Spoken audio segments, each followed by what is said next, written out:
Hello students, my name is Kavisha Arora and welcome to my channel Commerce Study. So today is the 6th class on chapter 2 of Microeconomics, Central Problems of an Economy. Tomorrow will be the last class on chapter 2 and from day after tomorrow we will start the 3rd chapter of Microeconomics. Before starting the class, I would like you all to please like and subscribe my channel and share it with your friends. So in the previous class, we studied about opportunity cost. What is opportunity cost? Opportunity cost is the cost in terms of loss of output of use 1 when we shift our resources from use 1 to use 2. In the today's class, we will cover total and marginal opportunity cost. So first is total opportunity cost. It refers to the total loss of output when the given resources are shifted from use 1 to use 2. Means कि ये refer करता है total loss of output जो हमें होता है जब हम लोग अपने रिसोर्सेज को यूज 1 से यूज 2 पे शिफ्ट करते हैं. Example, if the use of land is shifted from the production of apples to the production of wheat, then the loss of output of apples is the total opportunity cost. Means कि अगर हम अपने land का use production of apple से shift करके production of wheat पे ले आएंगे तो जो टोटल लॉस ऑफ आउटपुट हमें एप्पल्स पे होगा वो क्या है, टोटल अपॉर्चुनिटी कॉस्ट है. Second is marginal opportunity cost. It refers to the additional loss of output when some resources are shifted from one opportunity to the other. So marginal means additional. It refers to the additional loss of output. Means कि हमें जो additional या per unit loss of output हो रहा है, हम एक ही बार में शिफ्ट नहीं कर रहे हैं, हम per unit शिफ्ट कर रहे हैं. So अगर हम per unit शिफ्ट करेंगे तो additional loss हमें कितना होगा आउटपुट पे use 1 के, जब हम resources को शिफ्ट करेंगे use 1 से use 2 पर. Or it refers to the opportunity cost per unit of additional output of use 1 when resources are shifted from one opportunity to the other or from use 1 to use 2. Example, when some land is shifted from the production of apples to the production of wheat, then marginal opportunity cost is the additional loss of apples to gain additional output of wheat. यहाँ पे लिखा है some land. वहाँ पीछे जब हम लोग total opportunity cost पढ़ रहे थे तब उसमें लिखा था कि द लैंड. यहाँ पे कुछ लैंड को जब हम प्रोडक्शन ऑफ एप्पल से किस पे शिफ्ट कर देते हैं, प्रोडक्शन ऑफ व्हीट पे, तो जो हमारा मार्जिनल अपॉर्चुनिटी कॉस्ट होता है वो एडिशनल लॉस ऑफ आउटपुट होता है टू द एप्पल्स, ताकि हम क्या गेन कर सकें, एडिशनल आउटपुट गेन कर सकें व्हीट का. यहाँ पे एक नोट लिखा है marginal opportunity cost is the equal to the slope of PPC. कल की क्लास में मैं इस पॉइंट को डीप में आपके साथ डिस्कस करूंगी.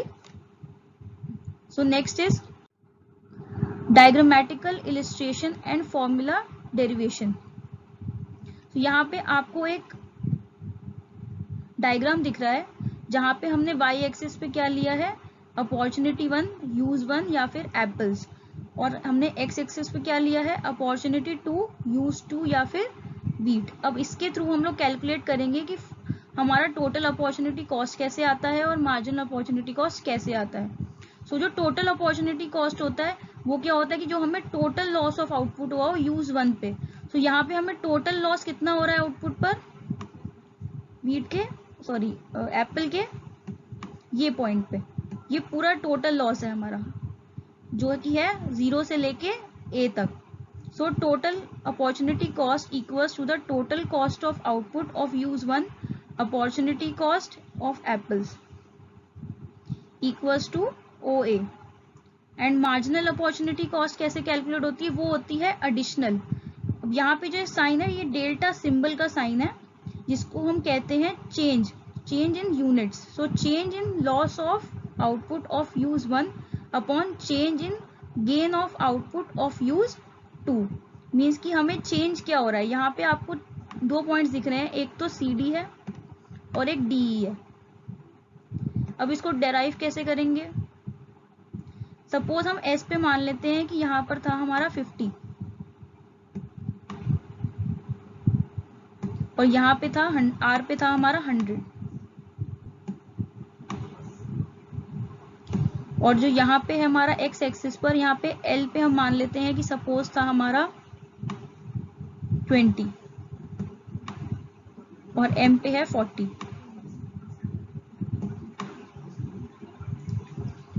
सो हमने वीट को बनाने के लिए एप्पल्स की प्रोडक्शन कम की है। तो प्रोडक्शन कितनी कम हुई है हमारी, हमने उसको कम किया है OR से OS तक। तो हम यहाँ पे चेंज निकाल लेंगे कि चेंज कितना आएगा हमारा एप्पल्स में।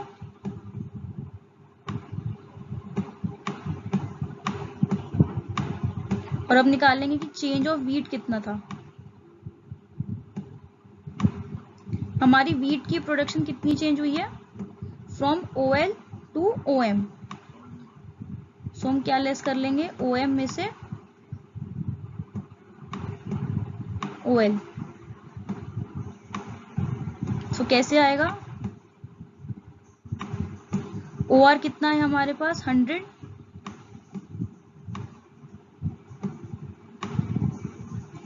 OS है 50,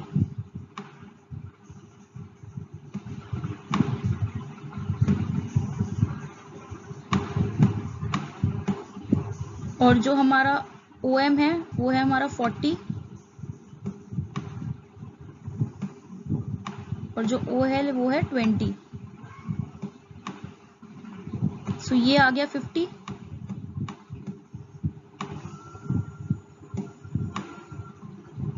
और ये आ गया 20। अब मार्जिनल अपॉर्चुनिटी कॉस्ट कैसा आएगा, जब हम लोग change in loss of output of apples को, हमें कितना लॉस हुआ है एप्पल्स पर 50 का, और जो हमारा गेन ऑफ आउटपुट है चेंज का वो कितना है 20 का। सो आ गया 5:2।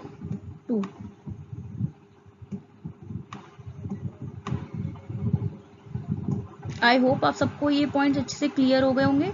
यहाँ पे लिखा है RS upon LM। So RS, this is the loss which we are going to bear, and it is the gain जो चेंज बता रहा है, एंड यहाँ पे अपॉन LM, और we can say CD upon DE। So next is difference between total and marginal opportunity. First is meaning. Total opportunity cost. It refers to the total loss of output when the given resources are shifted from use 1 to use 2. Marginal opportunity cost. It refers to the opportunity cost per unit of additional output of crop 2 when resources are shifted from use 1 to use 2. Second is formula. Total opportunity cost.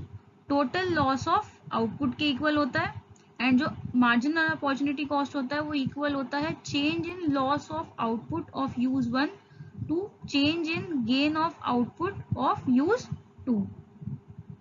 Next is units.